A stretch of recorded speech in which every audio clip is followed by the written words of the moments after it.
What's going on, people? Welcome to 137 Works, and today we have episode 3 of Will It Drift for Forza Motorsport 7. So, today's car is the Datsun 510, and it was suggested once again, as like the last episode, by E1 Ethan. Again, if you're still watching these videos, I hope you're enjoying. Thanks very much for the suggestion. So as standard, it comes with 96 horsepower, 100 foot-pounds of torque, and it weighs 2,127 pounds. And it is possibly the worst Will It Drift stock car ever, and that includes all like 30, 40 episodes or whatever it was of the Forza 4 series. It's absolutely abysmal. I kind of wish that I'd saved that. If you've seen the last episode, again, I'll leave a link in the description. But I kind of wish that I'd saved the Continental Drift comment. Basically, as Jeremy Clarkson said, Continental Drift moves faster than this car. Like, I wish I'd saved that comment for this one, because like the Merc is a supercar compared to this. It's just dreadful. It literally doesn't drift.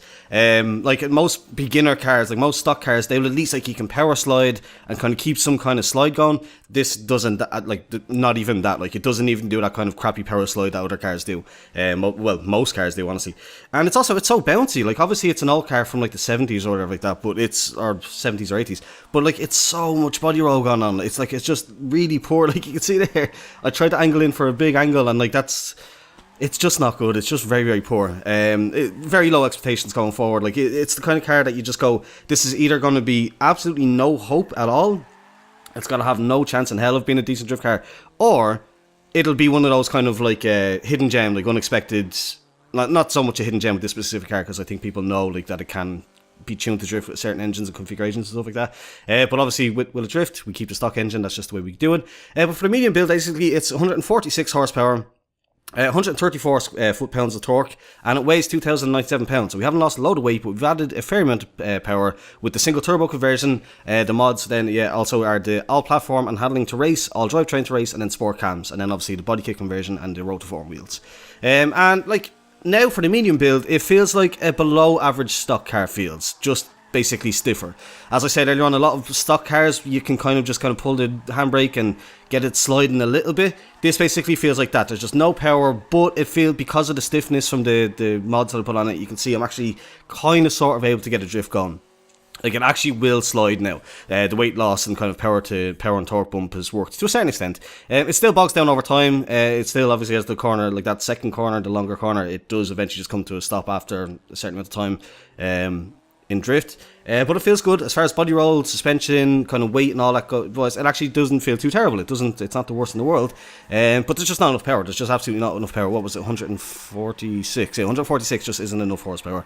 Like when the car still basically weighs 2,000 pounds, like, if you could lose a bit more weight, you might be doing something good. But I'm hoping that it can redeem itself by the end. It shows some promise, but there's a lot lower left, or there's not a lot of power left with the mods that are available to put into it. There's not a whole lot more power basically that you can get. But here it is, the full build. It's 297 horsepower, 257 foot-pounds of torque, and it weighs 2,040 pounds. So we weren't able to bring it with the mods that I chose, with all the power, like with all the options that I had to install basically to get it to be like it is. They don't think it'd be like it is, but it do. Yeah, we couldn't break 1,000 horsepower or 1,000 weight. 1,000 pounds in weight, so still 2,040. And of course, it's a full build and tune, like as I would like build and tune a car to get drifting. And it'll be on the storefront. It'll be Will It Drift EP3, so Will It Drift EP3, all one word if you want to check it out. And as I said, it could have gone one of two ways. It could have been absolutely horrendous and just been no interest to me at all. Or it could go the other way and it could be actually very decent. And I have to say, it's very, very decent. It's not perfect, absolutely. It could use some more work. It could use some more time spent tuning. Again, my gears as ever, because the way that I do Will It Drift, again, I do mean to do a full video explaining how I do things for Will It Drift, because I have one that I did in the past, but it's out of date. But basically, the way that I do it is that I just kind of slap on a quick gearing and tune and stuff like that. And just it tends to be that the gears don't really work out all that well. But honestly, I was pleasantly surprised. Everything, the body roll, the weight, the car, the power and all that was just about enough to make it kind of fun. And I think you could reasonably get into a public lobby and keep up in some of the kind of mid-range cars in there. So, will it drift?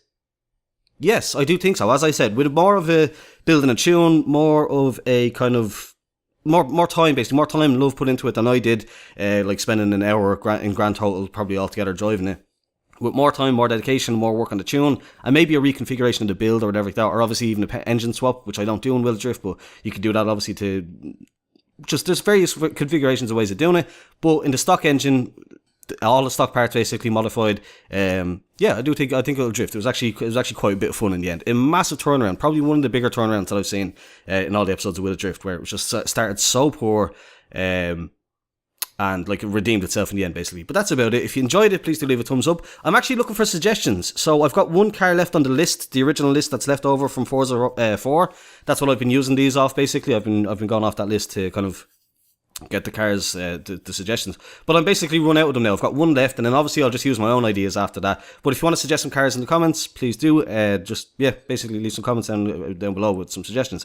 You can do multiple if you want. As you've seen, E1 Ethan got a couple of shouts in. Lachlan Cunningham, I think, has a couple of suggestions on the list that I've gotten through. So that's basically it. If you enjoyed it, please do leave a thumbs up, subscribe if you're new here. Thanks for watching, and goodbye.